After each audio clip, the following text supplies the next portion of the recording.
Hi, everyone. Thank you for joining me today for this short video on professional compensation. My name is Rachel Hunter. I'm the Outreach Coordinator for Vermont AEYC project on advancing as a profession. We're excited to share with you the recommendations coming out of the unifying framework on professional compensation.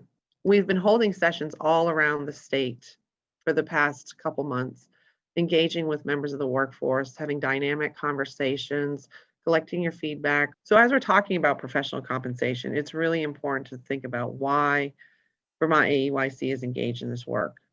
We're really thinking about the more than 40 million children birth to age 8 that are part of the United States currently. Those children are rich in their racial diversity, languages, and cultures. And we know one of the best things that our country can do is support the outcomes that these children and their families experience by making significant and substantial sustained investments into the early childhood education system. We know quality and positive relationships matter. We know that there are short and long-term benefits, and those benefits are dependent on the experience and education of the early childhood educators themselves. We also know that the conversation before us is about driving that significant and sustained public investment so we can allow those children birth to age 8 to depend on high quality early childhood education provided by well-prepared, diverse, supported, and compensated professionals. So we're going to go ahead and share with you a video on professional compensation.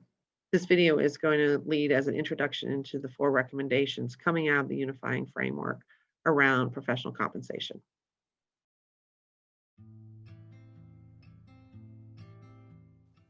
Compensation for early childhood educators is a Class 4 road.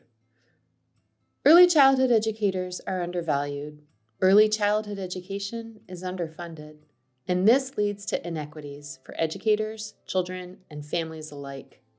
Requirements increase, but compensation stays the same, resulting in a net decrease in compensation over the past 10 years.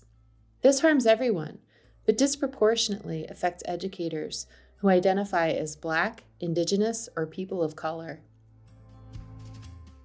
Revenues don't meet costs. This is especially challenging for family child care providers who typically run small businesses and pay themselves last. Here in Vermont, where our rural communities rely on family child care programs, insufficient resources have been provided to help these programs adapt to new regulations. So programs are in decline. Talented teachers can stay in the field only by making personal and financial sacrifices, and this limits quality and choice for both families and educators. I don't want to leave childcare at all. I absolutely love my job. I love my families that I work for. I love the kids that I work for. I'm very passionate about my job, but unfortunately, because the pay is so low, we just can't survive. I'm considered below the poverty level. None of this is good for children and families, the early childhood education workforce, or the economy. Compensation directly affects the well-being of children and educators, the supply of care, and the quality of early childhood education. Research confirms that educator shortages are driven by lack of compensation, and that better paid teachers provide better quality care. Compensation allows educators to provide for their own families, including the ability to afford programs for their own young children. Compensation improves staff retention and recruitment, morale, workplace cohesion, productivity, and relationships between children and teachers. With fair compensation, the workforce grows and stabilizes. This reinforces this essential infrastructure of our society. Finally, compensation on par with other professions is an investment in the greatest contributor to quality in early childhood education, and that is the workforce. We know it's essential to increase investments in the early childhood education workforce. Haven't we been down this road before? No, we're building a new road, a road designed with the early childhood education workforce. Here's what Power to the Profession has to say. One of the barriers to increased compensation through public investment has always been the lack of an answer to the questions: compensation for whom? For doing what? For the first time, we have cohesive and clear responses to those questions in the unifying framework, and in the consensus documents from our work to advance as a profession in Vermont. In this workforce-led, consensus-driven work, we are establishing who Vermont's early childhood educators are, what we do, and what we will be accountable for. The unifying framework envisions compensation for early childhood educators will be at least comparable to public school salaries and comparable across settings, including an adequate benefits package and increases commensurate with increased preparation and competency. How do we get there? Through our workforce-led and workforce-informed effort, we are discussing the recommendations of the unifying framework, coming to consensus for how we might align with those recommendations, and leading conversations with partners in our ecosystem as we design our blueprint for a new road.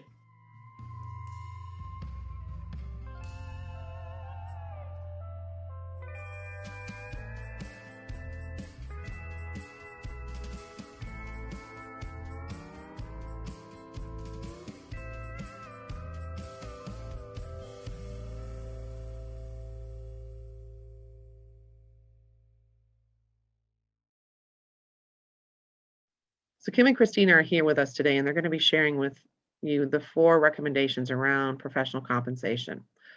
The first is comparable across settings. The second is the adequate benefit package. The third is compensation increasing commensurate with increased competency and preparation. And the fourth is no differentiation based on the ages of children served. The unifying framework recommends that compensation will be comparable for all early childhood educators with comparable qualifications, experience, and job responsibilities across all settings. In Vermont, we have a variety of educational settings and philosophies for parents to choose from, and we do not anticipate that that will change in the future. In Vermont, as in other states, we have a mixed delivery model, which allows for parents to place their child in a setting of their choosing. Even though we have different settings and often different funding streams, this doesn't mean we have a difference in the nature of the work being done. The same level of high-quality care is needed for all children, regardless of the type of program they attend. The unifying framework recommends that there will be equity among educators. This means that early childhood educators with similar experience and qualifications will be comparably compensated regardless of whether they work in a community-based program, elementary school, or family-based childcare home. So, benefits, right? The unifying framework recommends that all early childhood educators in any setting should have access to benefits. Benefits should include things like paid leave, vacation, sick time, personal leave, medical insurance, and retirement. In addition, they may provide educational benefits, subsidized childcare, or other options that are unique to the situation. Benefits for part-time staff should be provided on a prorated basis. These packages should be provided for full-time work and be negotiable to meet individual needs, but their existence should not be negotiable. Early educators who feel valued and whose individual and family members' health are protected are much more likely to have positive engagements with the children in their care. They will likely experience positive feelings towards the children and provide high quality early care and education for children. It's also likely that they'll remain in their positions for longer periods of time. Now, we know that children struggle with those transitions. We also know that relationships support development. This means that teacher retention is something that is incredibly valuable, both to the programs and to the children and families. Research shows that with proper compensation and benefits, workforce value increases. And as value increases, so does retention. Increasing compensation. The unifying framework says that for many states, the movement to raise minimum wage will impact staff wages. However, at the same time, there needs to be increased funding into the subsidy system. We all know how much goes into being a high-quality early childhood educator.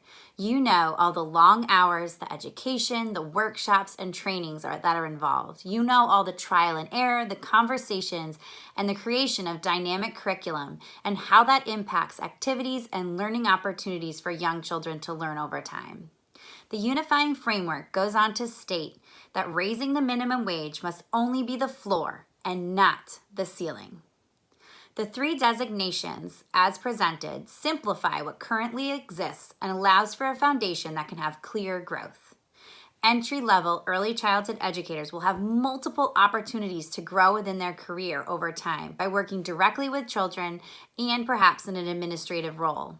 The goal is that as expertise increases, so does job responsibilities and compensation. Historically, those working with infants and toddlers have felt undervalued, and in many areas, they've even earned significantly lower wages than those of their colleagues working in preschool classrooms. We need to remember that children are at their most vulnerable in those early years, and the impact of their experiences on later development and learning is really most profound during this time. The unifying framework says that focusing only on comparable compensation for those working in pre-K settings with 3 and 4-year-olds will only deepen this divide. Compensation earned by individuals working with the youngest children must be prioritized to reflect the individual importance of their work and the value of young children. Standards, accountability, and levels within the early childhood education profession must be established to intentionally include these educators and reflect their current status and their starting points. I want to thank everyone for joining us today for this short video on professional compensation. It's been really exciting to share with you the recommendations and also to engage you in another manner. I want to be sure to let you know that when you return to the YouTube page, just below the video in the description, you'll find a link to a survey. Go ahead and double click on that and it'll open another tab. This is a great way for you to share your thoughts and feedback around professional compensation. Again, the link is right below the video in the description. Just double click on that. It'll open a tab. And this is your chance to have a seat at the table telling us what you think about these recommendations. We often hear when we're out in the field having conversations with the workforce that this is going to take a lot of buy-in, that this is a really big system. And we want to let you know that we're hearing you and that there are many other aspects of this work happening. In fact, while you're watching this video, the task force is actually studying the next piece of the work. They're looking at those necessary structures, supports, and resources needed in order to build this system. They're looking at what is necessary. What do you as the workforce need in order to cross that bridge to get to the new system being built for the future workforce? We're also engaging in conversations with stakeholders. We know that when you shift one cog in a system of gears, that you have to be ready to shift them all together. And these conversations with stakeholders of government systems, local entities, resource agencies are all critical to be ready to shift the entire system together. So we look forward to continuing this work and sharing additional information with you. We'll be out in the summer of 2021, engaging with the workforce again, and then following up in the fall, looking for your feedback around what is needed for these necessary supports and resources. Thank you everyone for joining myself, Kim, and Christina as we share this information with you today.